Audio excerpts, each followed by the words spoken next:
1908 ಜನವರಿ 24ರಂದು England ದೇಶದಲ್ಲಿ Robert ಬ್ಯಾಡನ್ Paul ಎನ್ನುವವರು scouts ಪ್ರಾರಂಭಿಸಿದರು.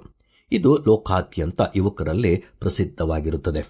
ಯುವಕರು ಸಮುದಾಯದಲ್ಲಿ ಉತ್ತಮವಾದ ಜೀವಿತವನ್ನು ನಡೆಸಲು ಮತ್ತು ತಮ್ಮಲ್ಲಿರುವ ತಲಾಂತುಗಳನ್ನು ಉತ್ತಮವಾಗಿ ಬಳಸಲು ಇದು ಸಹಾಯಕವಾಗಿರುತ್ತದೆ. ಜೂಲಿಯಟ್ ಕಾರ್ಡನ್ ಲೋ ಎಂಬುವವರು ಹೆಣ್ಣು ಮಕ್ಕಳಿಗಾಗಿ ಗೈಡ್ಸ್ ಅನ್ನು ಪ್ರಾರಂಭಿಸಿದರು. ಅಮೆರಿಕದಲ್ಲಿ ವಾಸಿಸುತ್ತಿದ್ದ ಜೂಲಿಯಟ್ ಕಾರ್ಡನ್ ಲೋ ಎಂಬುವವರಿಗೆ ಕಿವಿ ಸರಿಯಾಗಿ ಕೇಳಿಸುತ್ತಿರಲಿಲ್ಲ. ಅವರಿಗೆ 52 ವಯಸ್ಸಾಗಿತ್ತು ಹಾಗೂ ಅವರಿಗೆ ಮಕ್ಕಳಿರಲಿಲ್ಲ. ಅವರು ಚಿಕ್ಕ ವಯಸ್ಸಿನಲ್ಲಿಯೇ ತಮ್ಮ ಗಂಡನನ್ನು ಕಳೆದುಕೊಂಡು ವಿಧವೆಯಾಗಿ ಬಾಳಿದರು.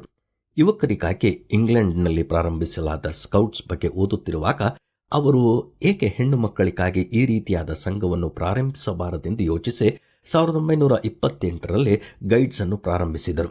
ಇದು ಲೋಕಾದ್ಯಂತ ಹೆಣ್ಣು ಮಕ್ಕಳಲ್ಲಿ ಪ್ರಸಿದ್ಧವಾಗಿರುತ್ತದೆ. ಆರಂಭದಲ್ಲಿ ಯುವಕರು ಮಾತ್ರವೇ ಈ ರೀತಿ ಸಂಸ್ಥೆಯನ್ನು ಹೊಂದಿದ್ದರು.